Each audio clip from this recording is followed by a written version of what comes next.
si ce qui te freine dans ta progression, c'était quelque chose que tu ne vois même pas? Ce n'est pas le manque de talent, ni le manque de motivation, c'est ce qu'on appelle un angle mort. Et tant que tu ne l'as pas vu, tu tourneras en rond. Un angle mort, c'est ce qu'on ne voit même pas soi-même. Ça peut être une croyance limitante, un comportement inconscient ou une peur déguisée. Comme en voiture, tu peux regarder dans tes rétroviseurs, mais s'il y a un cycliste dans l'angle mort, tu ne le verras pas, jusqu'à ce que ce soit trop tard. Ce n'est pas ce que tu fais mal, c'est ce que tu ne vois pas qui te freine. Carl Gustav Jung disait « Tout ce qui ne remonte pas à la conscience revient sous forme de destin ».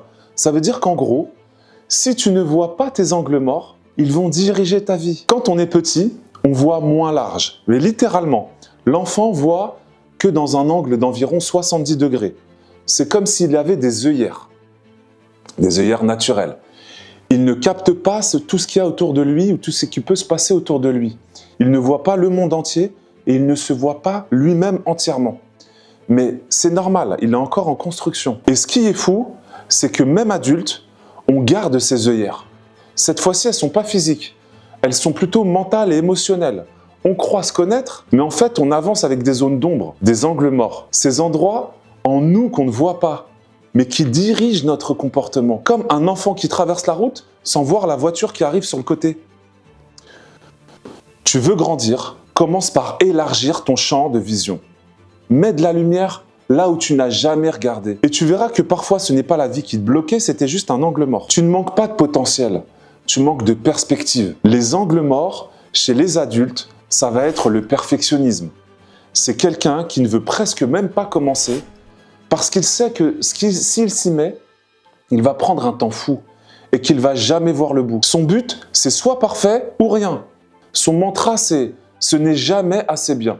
Je me souviens d'une vidéo que je repoussais. Je me disais que je n'avais pas le temps, que je devais m'améliorer, que je devais améliorer le script, que le décor n'était pas parfait. Mais en vérité, j'avais peur de la publier.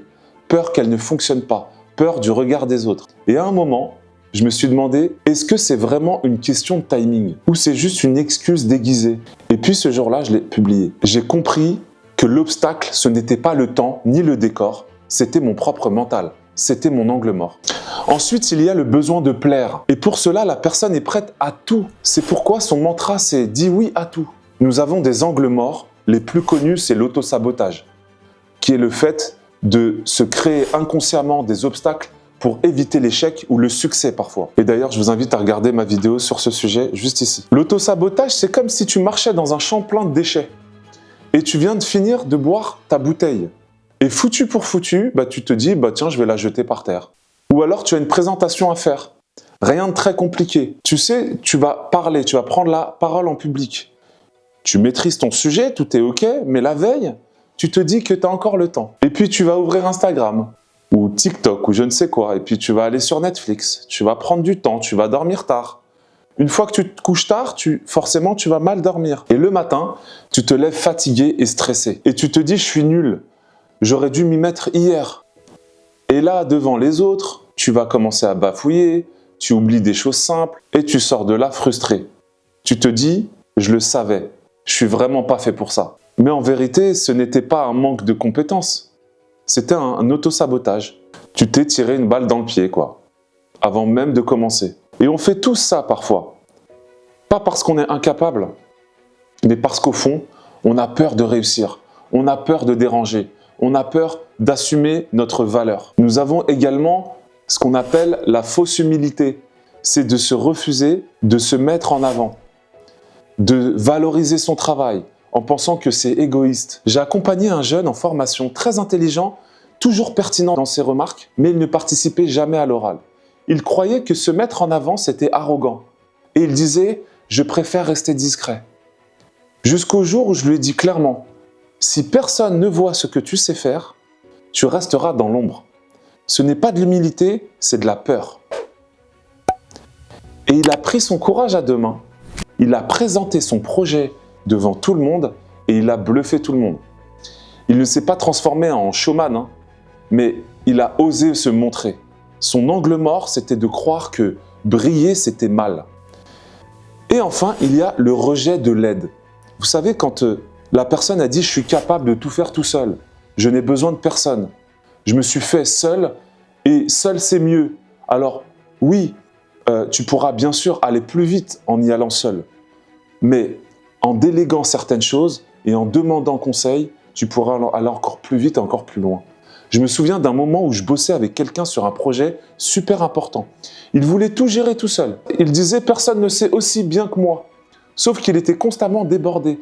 Le projet avançait lentement, il s'épuisait et à la fin, il en voulait à tout le monde. Un jour, il a juste délégué une petite tâche, presque par obligation. Résultat, la tâche était bien faite. Mieux encore, ça lui a redonné de l'espace pour penser. Et là, il a compris que son angle mort, c'était l'orgueil déguisé en exigence. Comment repérer ces angles morts?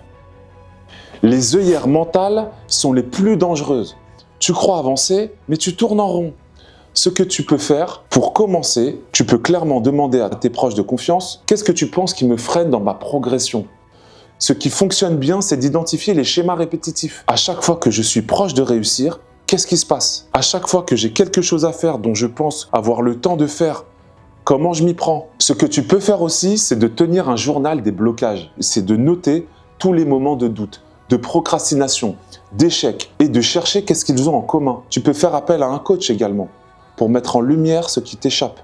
Et parfois, malgré tous tes efforts pour comprendre ce qui te bloque, rien ne bouge. Tu tournes en rond, comme si quelque chose t'échappait. C'est là que le regard extérieur, ou simplement d'écrire, ou d'observer, peut révéler ce que tu ne voyais pas. Parce qu'en réalité, le changement ne vient pas toujours d'un grand bouleversement. Parfois, il suffit d'une force douce, précise, mais constante. Et c'est là qu'entre en jeu cette image que j'aime beaucoup, cette parabole entre la pierre et l'eau à haute pression. Il existe des pierres si dures et si solides qu'aucun outil classique ne peut les façonner. Pour les découper, il faut une force presque invisible, un simple jet d'eau, mais sous très haute pression. Ce n'est pas la violence qui transforme la pierre, ce n'est pas la brutalité, c'est la concentration et la précision, et la persistance d'une force invisible canalisée et dirigée. De la même manière, en nous, il y a une force immense. Mais tant que cette force est diffuse et désorganisée, elle rebondit sur les obstacles de la vie. Elle nous laisse frustrés et bloqués. Mais si tu apprends à la concentrer, à la diriger et à croire en elle, cette force devient comme l'eau sous haute pression, capable de transformer ta réalité, d'ouvrir des chemins là où il n'y en avait pas. L'enseignement à en tirer, c'est que la vraie puissance ne vient pas de la brutalité, mais de la maîtrise.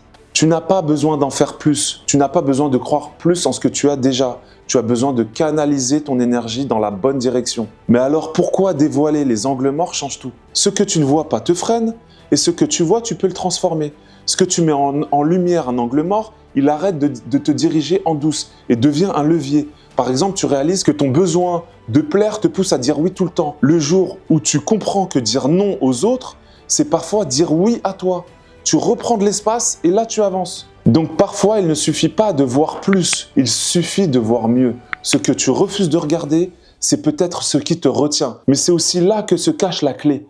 Pas pour devenir quelqu'un d'autre, juste pour te rapprocher de toi. Alors arrête de faire l'autruche ou de mettre la poussière sous le tapis. Une petite fuite d'eau peut faire couler un grand navire. Si ce message t'a parlé, alors partage-le. Parce que peut-être que quelqu'un a besoin de l'entendre aujourd'hui. Pour se réarranger, il faut se déranger. C'était Yacine Al et je te dis à bientôt. Ciao.